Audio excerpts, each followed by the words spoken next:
Halo, teman-teman ada yang tahu nggak sih kalau dalam hukum perburuhan ternyata ada juga loh yang namanya hubungan. Tapi tenang aja, hubungan ini bukan kayak hubungan kalian kok yang cuman hubungan HTS-an. Jadi kalau kalian ketemu video ini, berarti video ini diperuntukkan buat kalian. Di video kali ini, kita bakal menjelaskan salah satu materi yang ada di mata kuliah hukum perburuhan. Salah satu materi tersebut yaitu hubungan industrial. Yuk tonton sampai habis ya. Teman-teman tahu nggak sih apa itu hubungan industrial?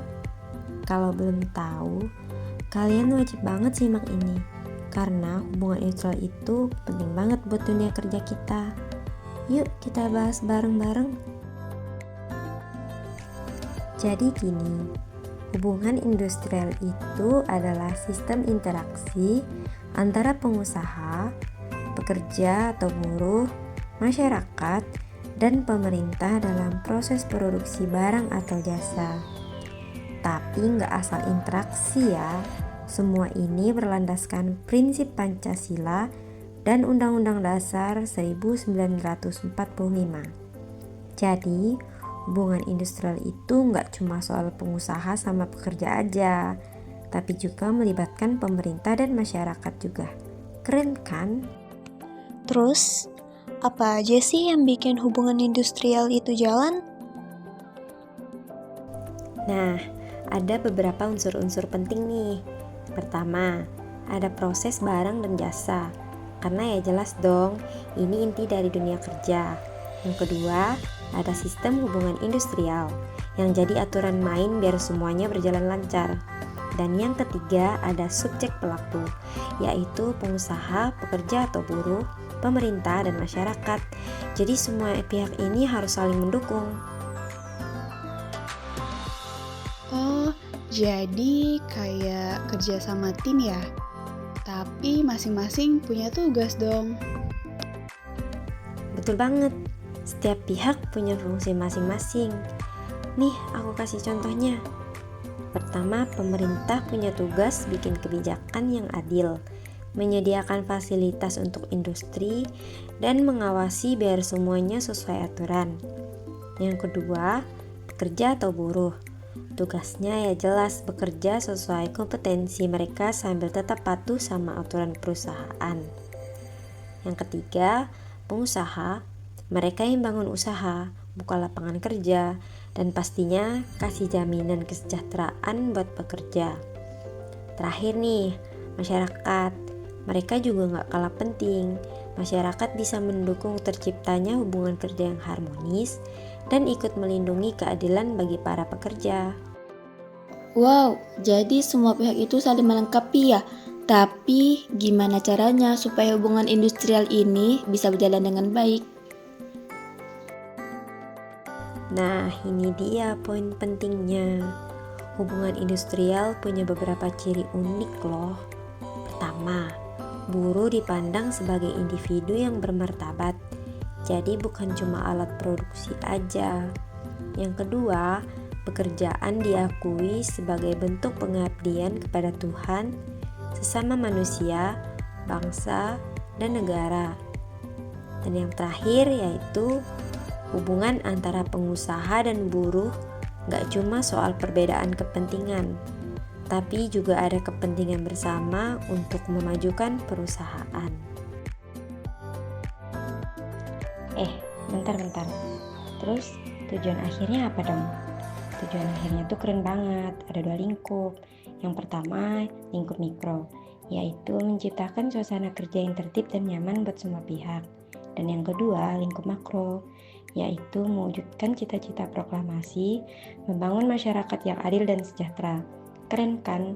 Jadi hubungan industrial itu nggak cuma soal kerja di kantor aja, tapi juga berkontribusi buat negara. Nah teman-teman, kita masuk ke pembahasan selanjutnya, yaitu perselisihan hubungan industrial. Nah, menurut kalian, apa sih yang dimaksud dengan perselisihan ini?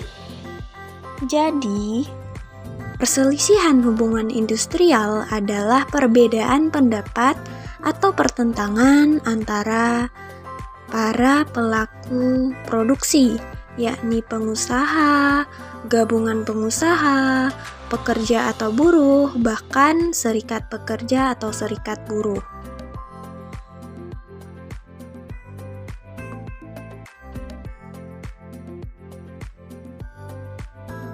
Jadi, dari pengertian tadi, kita dapat uraikan bahwa jenis-jenis perselisihan hubungan industrial terbagi menjadi 4 buah perselisihan. Yang pertama adalah perselisihan hak. Perselisihan hak terjadi ketika salah satu pihak tidak mematuhi ketentuan dalam perjanjian kerja, aturan perusahaan, perjanjian kerja bersama, atau peraturan hukum ketenaga kerjaan. Yang kedua adalah perselisihan kepentingan. Perselisihan kepentingan muncul ketika terdapat perbedaan pendapat mengenai pembuatan atau modifikasi syarat-syarat kerja dalam perjanjian kerja, aturan perusahaan, atau perjanjian kerja bersama. Yang ketiga adalah perselisihan pemutusan hubungan kerja. Perselisihan ini terjadi ketika perusahaan memutuskan hubungan kerja dengan buruh atau pekerja secara sepihak. Dan yang terakhir, perselisihan antara serikat pekerja atau serikat buruh dalam suatu perusahaan. Perselisihan ini terjadi dalam sebuah perusahaan karena tidak adanya kesepakatan mengenai keanggotaan, implementasi hak, dan kewajiban dalam serikat tersebut. Berikutnya, Yuk kita simak bareng-bareng cara-cara seru buat menyelesaikannya. Pertama-tama ada yang namanya penyelesaian bipartit.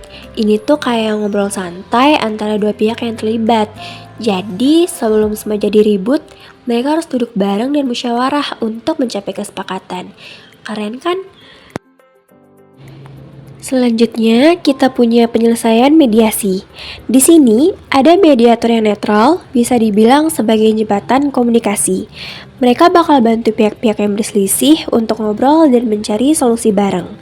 Bayangkan aja, ada orang ketiga yang bikin suasana jadi lebih adem. Lanjut lagi ke penyelesaian konsiliasi. Dalam proses ini, ada konsiliator yang berperan sebagai penengah. Tugasnya adalah memfasilitasi diskusi supaya semua pihak bisa menemukan jalan keluar yang damai.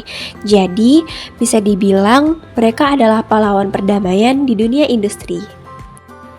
Nah, kalau udah mentok banget, ada juga penyelesaian melalui arbitrase.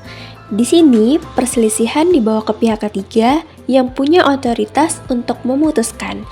Ini biasanya digunakan untuk perselisihan kepentingan atau antara serikat pekerja dalam satu perusahaan. Jadi, semua bisa kembali ke jalur yang benar. Terakhir nih, kalau semua cara di atas masih belum memuaskan, kita bisa tempuh jalur hukum lewat pengadilan hubungan industrial atau biasa disingkat dengan PHI. Ini adalah langkah terakhir yang lebih formal dan legal. Jadi, siap-siap ya untuk proses hukum.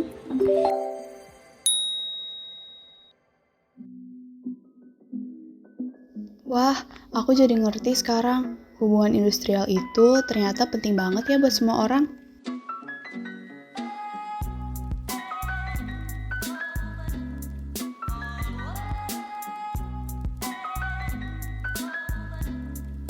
Nah, teman-teman, kita harus mendukung terciptanya hubungan industrial yang harmonis.